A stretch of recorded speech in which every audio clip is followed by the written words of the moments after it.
Is up, Colts fans? My name is Mike Conley, and thank you for tuning in to the Conley on the Colts podcast.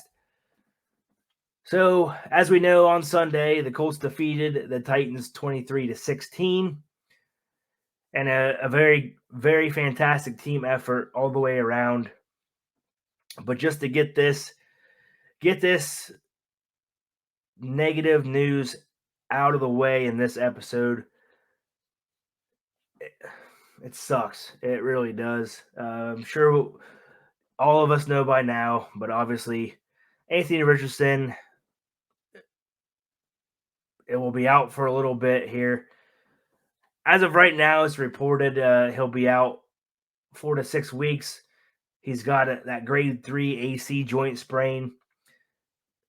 Shane Steichen, quote, said he will miss some time. It's still kind of up in the air how much time. At least 4 weeks is what it's been reporting. I've even seen some reports that it could require surgery once they find out more about what's going on. I hope that's not the case. Hopefully it's the 4 to 6 weeks. I myself am a Richardson fan, and it sucks to see him continue to get hurt. I've seen it around social media, the label of him being injury prone. Let me try this again. Him being injury prone. I'm not ready to put that label on him. Yeah, I know I think he's only played one full game so far this year. Some of these injuries are, in my opinion, some of them are him not protecting himself, him not being able to take these big shots. Others are just maybe, in my opinion, bad luck, like the one on Sunday on that designed keeper. Two guys fall on him like that and just kind of lands funny. It sucks to see, but at the same time, I'm not going to argue with the fans that are saying he's injury prone, because just looking at it, I can see it going however your opinion is on the subject. But nevertheless, it sucks. I think he was starting to really develop. Was seeing some really good things from him. The game he had the concussion in, it's kind of funny how this works out. But the game he had the concussion in, it really seemed like he was going to be having his best rushing game in the concussion injury, because he had 2 rushing touchdowns for like 40 yards in the first quarter of that game. Like, I have him on fantasy, and he had me like 17 points within something crazy, 6 minutes of the game or something. And I was like, let's go. And then he goes out. Similar to Sunday's game, he arguably was on pace for having his best passing game. I think he was 9 of 12 for 98 yards, and then goes out. So, like I said, it sucks in my opinion. He's missing games, missing reps. He needs all of them he can get. It's going to slow down his progression. Like I said, hopefully we'll see as the days come. I'm recording this on Tuesday. We'll see what happens going forward as far as how long he'll miss and what it'll develop. But switching to a more positive side of the episode, as the title says, it's Minshew Mania time now. It's old Minshew's got the keys to the team now. I wanted to throw up some numbers on him. I think these Minshew as a quarterback, his numbers aren't going to jump off the page, at least for me. But he's a great game manager. I'll kind of do some things I want to talk about some things that you're going to probably be losing with Richardson going down as far as play style, but things you're going to be gaining from Minshew as well. So some numbers on Minshew: 68.7% completion percentage for 553 yards and 2 touchdowns so far this year. On Sunday, he was 11 of 14 for 155 yards, no touchdowns and no interceptions, with a passer rating of 112.8. So some things that you're more than likely not going to see with Minshew that you did with Richardson. You're not going to see, obviously, this crazy athlete who can just do all kinds of crap and flick of the wrist as he's falling down and throw a 35, 40-yard pass like Richardson can. But Minshew is still a pretty good athlete. On Sunday, he was still moving around the pocket for surprisingly well, extending plays, moving around a little bit. One play in particular I'm thinking of is on play action, because we'll get to it in a minute, but the run game was effing incredible. So with the run game doing what it was, to open up the play action, Minshew was able to roll around to his left. Josh Downs was doing a little shallow across route, and Minshew put it in stride on the money, like a 7-8 yard pass, and Josh Downs freaking just caught it, turned the corner, and went for like 15, 20 yards. It really cool. That's one thing that this team needs to continue to do to help Minshew's success is these playmakers, ball catchers need to continue stepping up. Josh Downs, Michael Pittman, getting these tight ends more involved. I think you're losing a little bit, obviously, of the athleticism of Richardson. The play where going for it on fourth and 1, 4th and 3 down by the goal line, and Minshew tries to pass it to Kylan Granson, and there has a defender coming up. I think he came off a blitz right in Minshew's face, and Minshew really doesn't have time to set his feet, and he doesn't have that arm strength that Richardson does, and wasn't quite able to get it to Kylan Granson for a first down, which would probably have been a touchdown, honestly. But so you're going to lose a little bit of there, but you're also going to gain some. He's more efficient in the quick passing game. He knows Shane Steichen's offense. It's kind of crazy to see him just come in as he does, not missing a beat, coming off the bench cold, and just him and Steichen have that. They're almost in the zone together. Great play calls. Minshew is a very, very good backup quarterback who now is obviously will be starting. It'll be interesting to see what teams, how they prepare for him now that they will be obviously preparing for Minshew, and seeing his,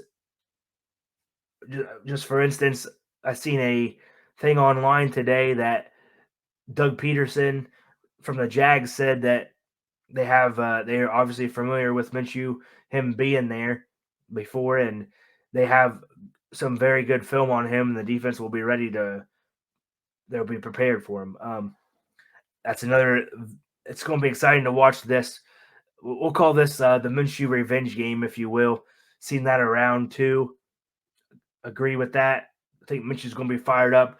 Another thing on him is if you want to see why the team likes him, if you want to get fired up yourself for him, go watch the victory game speech from Sunday's game.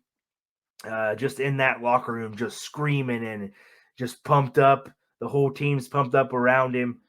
It's easy to see why the team likes him, and he's going to win them some games. Just a matter of how this team can continue on with him. So a couple things from Sunday's game wanted to get into real quick.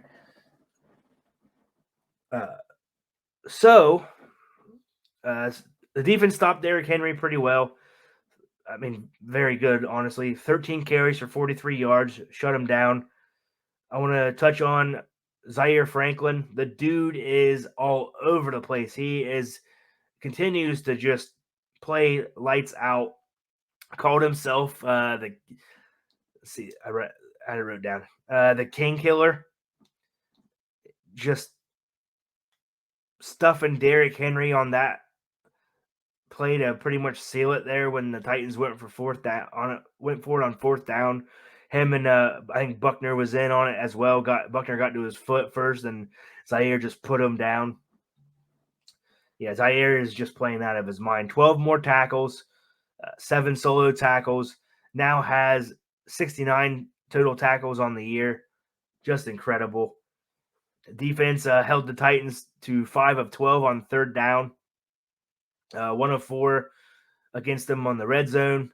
On the flip side of that, the Colts offense was 8 of 13 on third down, which I'm happy to see that. But they were just 1 of 5 in the red zone. I pointed that out last week. Colts were going in with of course that changes too with Richardson going down. Obviously I think he's reined it in from the red zone almost every game that he was in. But yeah, so continuing on with that game, just a couple more things. Obviously, you got to talk about Zach Moss. The dude played lights out. I mean, Jonathan Taylor coming into that game, obviously signing that big contract that he did, and JT's on a pitch count. He will be until he gets into more and more football shape. But Zach Moss pretty much said, "Hold my beer, Jonathan Taylor. I'll show you how to do it." And that goes back to the point of this team helping out Minshew. If this run game can continue the success, it doesn't even have to be quite what it was last week. But as Taylor gets more carries and Zach Moss, if he can continue what he's doing, that's a fresh set of crazy running back legs that a defense is just going to get tired to keep pounding them. And it's fun to watch Zach Moss's play style too with JT's hit a hole and go. He's gone. We all know about that speed.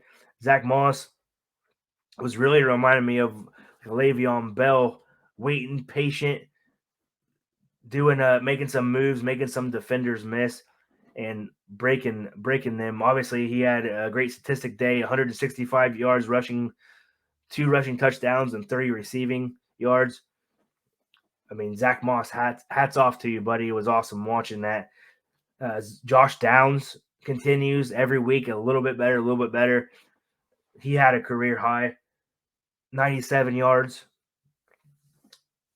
And yeah, so like I've said, if this team can continue, also another side note, this offensive line has really stepped up. Ryan Kelly coming back from that concussion played an incredible game. And that their offensive line is still a little bit banged up with Bernard Ryman out, left tackle.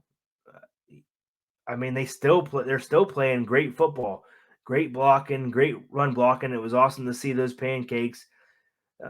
I mean, this team. No offense to Minshew, like I said, he is a great quarterback, and I think he's going to definitely help them win some games. But he just does not have the arm strength and the athleticism that Richardson does. But he is smart. He is not going to put the ball, for the most part, in harm's way. He has a great touchdown to interception ratio in his career. But this team is going to have to continue to do what it's doing and stepping up. Pass catchers need to continue to find a way to get open. Zach Moss needs to continue to run like he has. Like I said, JT's just going to keep getting more and more touches, hopefully. Michael Pittman and Josh Downs just continue to do what you guys are doing. I would love, I almost sound like a broken record here, but Alec Pierce, it just seems like he's starting to become a little bit one-dimensional. I want to see him catch. He's making the I want to get on a little Alec Grant here for a second, just because I like the guy. I want to see him do good, but it's awesome to see when he's getting these big time third down catches or continuing to drive catches, but it's only 1 or 2 a game.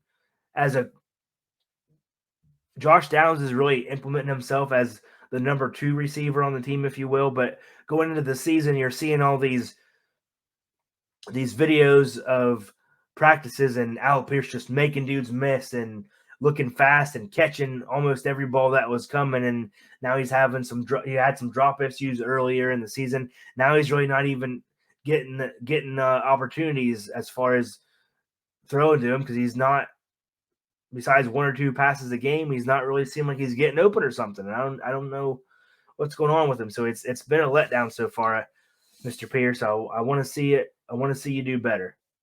Not to keep repeating myself here, but like I said, if the Colts are able to continue what they have so far this year, and everyone continue to step up and help out, I think Minshew is going to be he's more than capable of winning you some more games. So if you're new to the channel, please consider liking, commenting, and subscribing. Would love to hear from Colts fans. But look for some more videos coming later this week as far as the Jags. Obviously, some more stuff on Minshew, some of my predictions and things. But yeah, that's going to do it for this one. And let's see what this Minshew Mania can bring for the Colts. So thanks for tuning in.